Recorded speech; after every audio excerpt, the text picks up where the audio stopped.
Hello and welcome. My name is James Pawelski. I'm Professor of Practice and Director of the Humanities and Human Flourishing Project in the Positive Psychology Center at the University of Pennsylvania. The Humanities and Human Flourishing Project explores connections between the arts, humanities, and well-being. As a part of this project, we brought together groups of scholars across 8 different disciplines in the arts and humanities, including my own discipline of philosophy, to discuss ways in which these disciplines help us understand the conceptualization and the cultivation of well-being. Each of these groups was led by a disciplinary chair who helped us bring together a diverse set of scholars and then edited a volume of essays written by these scholars. I'm pleased to be joined today by Darrin McMahon, Mary Brinsmead Wheelock Professor of History at Dartmouth College. Darrin, it's great to have you with us. Great to be here. So Darrin, I wonder if we could start on a personal note. Could you tell us about a time when your engagement with history increased your well-being? Well, you know, it happens almost every day, and in fact, it did happen today. We're here in Philadelphia, and despite having come to the city many, many times, I've never been to Independence Hall. So I got up early this morning, and I made a reservation a few days ago, and I went over to Independence Hall. You know, all kinds of people. From all over America, but also all over the world. There were folks from the Netherlands and France and other countries. The guide was wonderful from the National Park Service. People were interesting, and there I was in this magical place where America happened. I'm not an American historian, but I still felt that juice, and it was like I had a workout. I came here, and I'm in a great mood. That's beautiful, thank you. So Darrin, you have been exploring this question or the connection between history and well-being or happiness for a long time. You're the author of Happiness, a History, which is a terrific exploration of the concept of happiness throughout Western culture. Can you say something about what motivated you to undertake that work? Yeah, I started working on the project in the early 2000s when I was a postdoc at Columbia University, where I taught in the core curriculum. The students like to call it Plato to NATO. It's a sort of great book sequence. And it really struck me that happiness is just a central concept in the Western intellectual tradition, indeed all intellectual traditions, I would argue, from very early on. And so I started thinking about this as a book idea. It was also, you know, the end of the roaring 1990s and the beginning of the roaring 2000s. The Bobby McFerrin song was, you know, had come out, Don't Worry, Be Happy. Happiness was in the air, and I thought this would be a nice way of bringing together a general or more popular concern with my scholarly interests. And it turned out that it coincided with a lot of work that was being done by folks here at the Positive Psychology Research Center and others, and so I was fortuitous in the timing. So what's one thing that you learned that maybe was surprising to you from doing that book? Right. One thing, boil it down. Well, you know, I like to think I learned a lot. Inevitably, when I speak about this, people ask, so, you know, what's the secret? What did you learn about happiness? And I always like to say 2 things. One, that, you know, it's not always the case that people who write books about happiness are the happiest people in the room, and so we want to take, you know, what they say with a grain of salt, perhaps. But the more important lesson, I think, is that I learned, although happiness requires cultivation and discipline, it also requires a certain letting go. I use the metaphor sometimes of, you know, willing yourself to be happy is a little bit like willing yourself to go to sleep at night. You can put all the conditions in place, and that's necessary work, but if you lie in bed and say, I've got to go to sleep, I got to go to sleep, I got to go to sleep, you'll never be asleep, you know, never fall asleep in time. And I think happiness is similar. You can put the conditions in place, but then you have to let it happen and not reach too far. So that was the personal lesson I took away. So let's talk about the discipline of history, because I think many historians would say that that last question that I asked you was out of bounds. It was unfair, it was illegitimate, because as a historian, you just look at what happened in the past, and now I'm asking you to bring that into the present in some kind of way. Right. There's no question that, I mean, when I began my project in the late 90s, early 2000s, And I told people I was writing a history of happiness, they would sort of chuckle and laugh. And as you know, this was true in a lot of disciplines, including psychology until relatively recently. People didn't study happiness, even in the subdiscipline in history of the history of emotions, which has been a vibrant subdiscipline since the middle of the 20th century. The great majority of attention was on negative emotions. So people studied hatred and jealousy and rage and the like, but not joy and optimism and happiness. So approaching happiness from a historical standpoint was a relatively new thing to do. And since that time, people have picked up on it. But as I like to remind people when I talk about this, happiness is bound up with history from very early on. In fact, in the Western tradition, the very first work of history by Herodotus, the history, sometimes called the father of history, almost begins with a story in the early part of the book of Croesus, who thought himself the happiest man in the world. And there's a long rumination on happiness in this sort of founding work of history. And so happiness is there in history, and there's no reason why historians can't study it, and indeed I believe they should. So I'm curious if you could tell us what interested you about the Humanities and Human Flourishing project sufficiently to agree to be the disciplinary chair and to invite a group of scholars to think about the connections between history and its value for our lives. Well, I like to joke that happiness is too important to leave to the psychologist. I also like to say that psychologists are some of my best friends, but we in history, we in the humanities and liberal arts more broadly, have tremendous resources to offer the study and indeed the living of happiness, and there's no reason why we shouldn't bring those to bear. And so when you approached me with this project, I was absolutely delighted. I also think this is a wonderful way for humanists and those in the liberal arts to remind themselves what it is that we do that genuinely matters. And I think being able to articulate that clearly at this time when the humanities and liberal arts are under siege in some ways is really an important and necessary task. So can you speak a little bit about that interactivity, thinking about what history brings to the interdisciplinary conversation about well-being, both in terms of the broader arts and humanities, but also in terms of the psychological study? Is there something that history might tell us, perhaps in a cautionary way, about getting too carried away with things, or what would you say? Right. Well, I think one of the things that historians do surely is force us to take our generalizations and measure them against place and time. We take universal propositions and make them specific, and that's a useful task. Social scientists deal with the general, they deal with the universal, but those universals always need to be checked against time and place, and this is one of the things that historians do. We test propositions contextually, and so I think that's one area for really interesting and vibrant collaboration between positive psychologists and historians. We can, as it were, test some of the propositions that positive psychologists make about what it is that correlates with or contributes to human flourishing by looking at those concepts in the past and asking how people interpreted them at the time and how that has changed over time. I think that's a really important point about change over time, right? We oftentimes think that because we experience flourishing or think about well-being in a particular way, then clearly everybody else around the world and through time must have thought of it that way.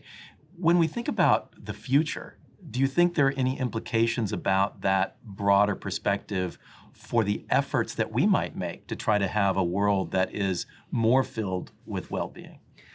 I always chuckle to myself. I can't tell you how many times historians are asked to talk about the future, and I like to say that's not what we do. But I take your point, and your point is that happiness, like every other human concept, has evolved and changed. What constituted happiness for people living in Ming China and what constitutes happiness for us today are different things, and we can say that about every culture on the face of the planet. I think we can say with some confidence that happiness in 100 or 200 years will look different than it does today. even if there are recurrent themes that come up in human beings' pursuit and quest of human happiness. So that's not to say that what we're doing now will have no relevance or no bearing, but our concerns will undoubtedly be different in the future. So can you, sorry, I'm going to ask you one more question about the future, if I might. Can you tell us about what this historical understanding of the changes of perspectives on well-being, how that might guide us in our pursuit of making a world that has greater well-being in it in such a way that hopefully we can minimize the perspective from the future that we were just one more group who didn't see that. In other words, are there ways in which we can guide our efforts that will be more seamlessly connectable, potentially, to future work? And so people in the future won't see our work as perhaps as obstructionist to their projects as helpful. Right. I think one of the things that history can do is help guard against hubris, the hubris of the moment. I like to say that studying history is a little bit like traveling. We take it for granted that if you spend your whole life in a certain town, no matter how wonderful that town is, and you never leave it and never see anything else in the world, you'll have a limited perspective. And it's the same if you never travel in time. If you spend your entire life in this narrow little sliver of time that we occupy right now, you're going to be provincial in your outlook. I think historians can remind us of that fact, and in so doing, help guard us against the hubris of the moment. And what I mean by that is there's a tendency, you yourself referred to this earlier, to assume that our feelings, our concerns, our interests now always have been and always shall be. And this is not the case. And I think history can help remind us of that fact, and also specifically with regard to happiness, remind us of the not so happy fact that other human beings in the course of history have believed they had the answer to human happiness and have sought to impose that with really disastrous results. And I think that's an important lesson that historians can bring, that trying to realize human happiness is not always a happy affair, and we need to approach it delicately. Terrifically important points, Darrin. Now I'll go back to the past a bit, but I want to ask you a critique, or about a critique that is sometimes, I think, levied against history or historians, and that is one of privilege. And so when you're a historian, to what degree are you studying the perspectives of the elite, of people, the conquerors, people who have power and so forth? And then connected to that, to what degree is the study of history merely for those who have already achieved a certain socioeconomic status, belong to a particular educational tradition, and really isn't helpful from the perspective of, getting a job and getting on in the world? Right. Well, so these have been really fundamental questions for a number of decades now. And I think the place to start is by recognizing the truth in what you say, that historically history has been the domain of the privileged, and they have tended to write histories about themselves. So the great majority of history into the 20th century was largely about men. It was largely about elite men doing elite things like leading armies and running countries. That's changed, and changed quite dramatically since the second half of the 20th century, since the 1960s in particular. And I think really almost all practicing historians today recognize that we all have histories, and indeed all histories are important. Moreover, I think groups that have been subject to oppression or hegemony or been underprivileged recognize that one of the fundamental ways that they can reclaim their power is by understanding their history, so that then they can get some purchase on it and begin to change it. I like to point out to people, you asked before about the role of happiness in history, that not only is happiness embedded in the first work of history in the Western tradition, Herodotus, is the history, but really from the Renaissance forward, when history began to congeal as a self-conscious discipline, the role of happiness in human flourishing was absolutely central. historians wanted to study paragons of virtue, people who had lived exceptional lives, and those exceptional lives were thought of quite self-consciously as exemplary, that they illustrated in practice the propositions of the philosophers. They showed how a good life could be lived. What I also point out is that those lives were the lives of elite, privileged men almost exclusively, and that now we need to be telling the histories of the other people who have struggled with varying degrees of success to pursue their own happiness and may have lessons to bring to us now. So if we can think about history or histories as being important for everyone, let me ask you about flourishing. Because some people might say, well, flourishing is a concern of the privileged. Only those who have a certain wealth or a certain societal connections or something worry about flourishing. What would you say to that? Well, first of all, I would say that's incredibly condescending. Everyone in the world strives for happiness. No one wakes up in the morning saying, I don't want to be happy. We all do. That's a deeply human yearning and concern. It is the case, and I think this is the gist of your question, that focusing on flourishing is a privilege. You only focus on flourishing when other things, more immediate things, like having enough food to eat, is taken care of. I do think that we're at a stage in the 21st century, certainly here in the United States, where the great majority of us have that privilege. And so really the privilege of asking what constitutes a flourishing life and trying to realize it is one in which almost all of us can share. And those who can't, then we need to think about how we can bring them into the conversation and the process. So Darrin, you have been teaching a course on history and happiness. Can you tell us about that? Absolutely. This is my favorite course. I've been teaching it in various iterations, really since the early 2000s. It's an interdisciplinary course in that it's not just history. I do some psychology and some behavioral economics. I do a good deal on the history of religion and religious traditions. I do a little literature. And I also ask the students to not just study history from afar, but to immerse themselves in some of the practices that we study. So for example, last week we were studying the Buddhist tradition and Buddhist reflection on what constitutes a flourishing life, what happiness might entail. And as part of that, I had the students undertake meditation practices with the guidance of a Buddhist practitioner. I have them, for example, write a gratitude journal or write gratitude letters. One of the things, as you well know, that positive psychologists recommend. Gratitude is something that's recommended by almost all the major wisdom and religious traditions. And so I make them do what they study, hopefully with the aim and with the result that they can see the practical benefits of some of the things they're studying in the abstract. That's really fascinating. Would you say that flourishing is about individuals, like your individual students practicing these things individually? Is there a communal or a societal collective element to it? Without question. And in fact, this is a very old assertion, as you well know.